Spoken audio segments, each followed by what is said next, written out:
What if I told you that over 80% of warning lights on Toyota vehicles do not need parts replaced at all? No sensors, no repairs. Just a factory reset most owners don't even know exists. That's exactly how dealerships make their money. But today, I will show you the same reset tricks Toyota technicians use to keep cars running past 300,000 miles. By the end of this video, I will reveal the 5-minute reset that instantly improves your Toyota's stability and traction.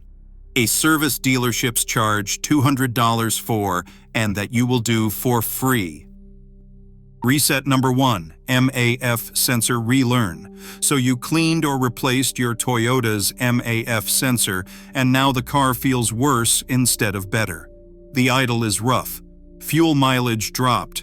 Throttle response feels delayed, like the engine is gasping for air. Before you panic or take it to a mechanic, relax, you didn't damage anything. What's happening is simple, and almost no one explains this to Toyota owners. Your Toyota's engine computer, called the ECU, is still using old airflow data that was learned when the sensor was dirty.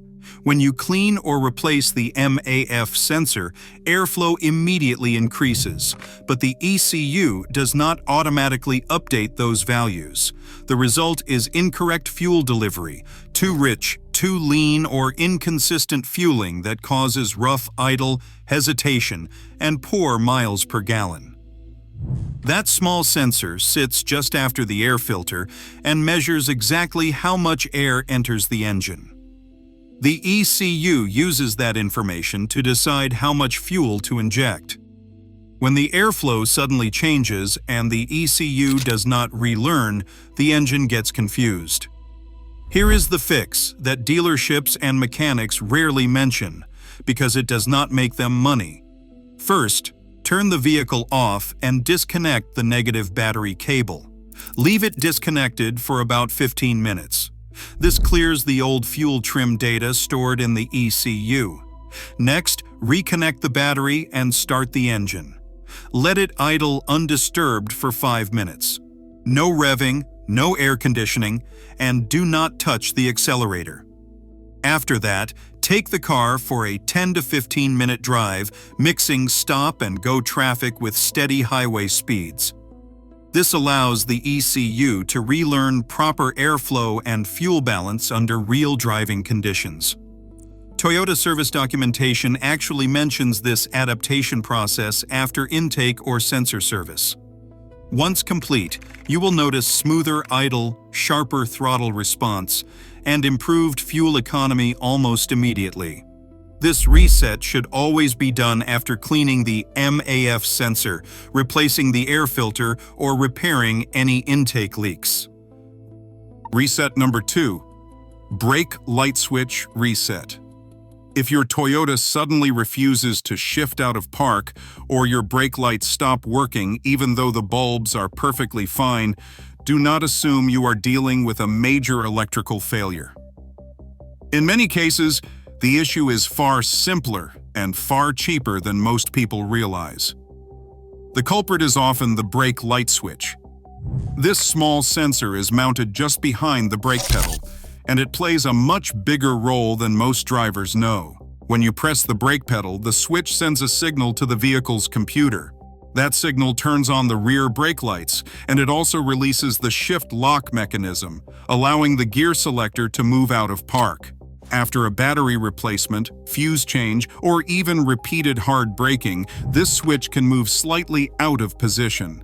When that happens, the vehicle may not recognize that the brake pedal is being pressed, even when it is. The result is a locked shifter, inoperative brake lights, or both. Here is the quick reset most shops never try. Sit in the driver's seat and press the brake pedal fully to the floor. Release it slowly, then press it again with steady pressure. In many cases, this alone reseats the switch and restores normal function.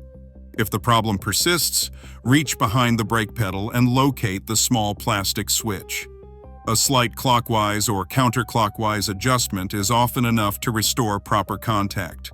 Once reset, Check for brake light operation and confirm the shifter moves freely. If both return to normal, the issue is resolved. If this problem happens repeatedly, replace the switch entirely.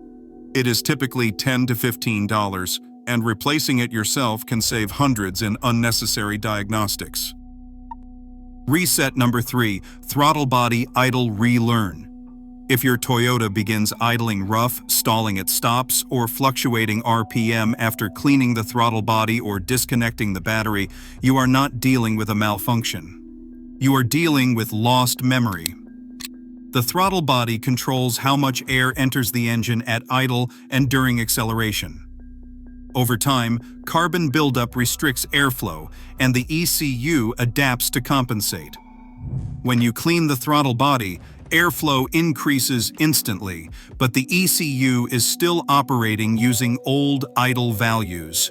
That mismatch is what causes unstable idle. Here is the relearn process Toyota owners should always perform. First, make sure the engine is fully warmed up to normal operating temperature. Turn off all electrical accessories, air conditioning, headlights, radio, and anything else drawing power. Start the engine and let it idle completely undisturbed for 10 full minutes. Do not press the gas pedal. Do not rev the engine. Let the ECU recalibrate on its own. After the idle period, turn the engine off and wait 1 minute. Then restart the vehicle and observe idle behavior. This process allows the ECU to relearn correct throttle position and air-fuel balance at idle. In most cases, RPM stabilizes immediately and drivability returns to normal. Skipping this step often leads owners to believe something is wrong, when in reality, the system simply needs time to adapt. Performing this relearn after throttle body cleaning prevents unnecessary parts replacement and restores smooth, efficient operation. Reset number 4, power window auto reset. After a battery replacement or electrical service, many Toyota owners notice their power windows stop working correctly. The auto up or auto down feature fails, or the window reverses direction halfway through closing. This is not a broken motor or faulty switch. Modern Toyota vehicles use a smart window control system with built-in pinch protection. This system relies on stored memory of the window's full open and full closed positions. When power is disconnected, that memory is erased. Here is how to restore it. Turn the ignition to the on position, but do not start the engine. Using the window switch, fully lower the affected window and continue holding the switch down for 5 seconds after it reaches the bottom. Next, fully raise the window and keep holding the switch up for another 5 seconds after the window closes completely. This teaches the control module the correct window travel limits and resets the safety calibration. Test the auto up and auto down function. If it still does not work, repeat the process once more. If multiple windows are affected, reset each one individually using the same steps. This reset restores smooth operation, prevents false pinch detection, and eliminates unnecessary dealer visits. It should always be performed after battery replacement, door repairs, or electrical work to keep the system properly synchronized. Reset number 5, ECU hard reset. If your Toyota starts acting strange after repairs, sensor cleaning, or a battery replacement, the problem may not be mechanical at all. Many times, it is the vehicle's engine control unit holding onto bad learned data. Your Toyota's ECU constantly adapts. It learns your driving habits, fuel quality, idle behavior, and sensor readings over time. That's normally a good thing. But when components are cleaned, replaced, or repaired, the stored data can become inaccurate. When that happens, the ECU keeps making decisions based on information that no longer applies. The result is poor fuel economy, rough idle, sluggish throttle response, or warning lights that refuse to turn off even though the problem has already been fixed. Here is the hard reset dealerships often charge hundreds for. First, turn the ignition off and make sure all accessories are off. Disconnect the negative battery terminal and leave it unplugged for at least 15 minutes. While you are waiting, press and hold the brake pedal for about 5 seconds. This helps discharge any remaining electrical energy stored in the system. After the wait, reconnect the battery securely and start the engine. Let the vehicle idle undisturbed for 5 to 10 minutes. Do not rev the engine and do not turn on accessories. Once the idle period is complete, take the car for a short drive, mixing city driving with highway speeds. This allows the ECU to relearn correct operating parameters using fresh sensor data. This reset is especially effective after throttle body cleaning, MAF service, oxygen sensor replacement, or long periods of short-trip driving. In many cases, performance improves immediately without any diagnostic equipment. Reset number 6, Hybrid System Reset. Toyota hybrid owners sometimes experience warning messages, reduced performance, or failure to enter ready mode after routine maintenance or a 12-volt battery replacement. When this happens, many assume there is a serious problem with the hybrid system. In reality, the issue is often a temporary loss of communication. Toyota hybrid vehicles rely on 2 separate electrical systems, a high-voltage traction battery and a standard 12-volt auxiliary battery. The 12-volt battery powers the computers that manage the hybrid system. When it is disconnected, weak, or replaced, communication between control modules can be disrupted. This interruption can trigger warning lights or prevent the system from initializing correctly. Here is the reset procedure that often restores normal operation. Ensure the vehicle is in park with the parking brake engaged. Press the start button once without pressing the brake pedal to enter accessory mode. Press the start button a second time to enter on mode. The dashboard should illuminate, but the engine should not start. Wait approximately 10 seconds, then turn the vehicle completely off. Repeat this sequence 2 to 3 times. After completing the cycle, start the vehicle normally while pressing the brake pedal. This allows the hybrid control module, battery management system, and engine control unit to resynchronize and clear minor communication errors. Before performing this reset, always confirm the 12-volt battery is fully charged. A weak auxiliary battery is the most common cause of hybrid system warnings and erratic behavior.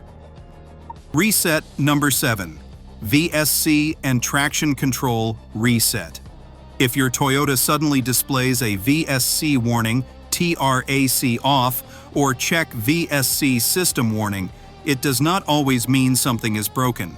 These systems are extremely sensitive and often react to minor electrical fluctuations or sensor irregularities. Vehicle stability control works alongside the ABS and traction control systems to keep the car stable during acceleration, braking, and cornering. It relies on data from wheel speed sensors, steering angle sensors, and yaw sensors. If any of these inputs appear inconsistent, the system may temporarily disable traction control and trigger warning lights. In many cases, a reset is all that is needed. Start by bringing the vehicle to a complete stop and placing it in park. Turn the ignition off and wait 30 seconds. Restart the vehicle and check if the warning light clears. If it remains illuminated, perform a full system reset by disconnecting the negative battery terminal for 15 minutes. Reconnect the battery securely and start the engine. Allow the vehicle to idle for several minutes before driving. This clears stored fault codes caused by weak batteries, loose gas caps, tire pressure differences, or temporary sensor misreads. If the warning persists after the reset, inspect common trouble areas such as wheel speed sensors, brake light switch operation, and tire inflation. Dirt or corrosion around wheel hubs is a frequent trigger. This is the exact reset procedure dealerships charge for, and now you know how to do it yourself. If this video saved you money, hit the like button so more Toyota owners can see it. Subscribe to Tom's Toyotas if you want honest, no-nonsense advice that dealerships will not tell you.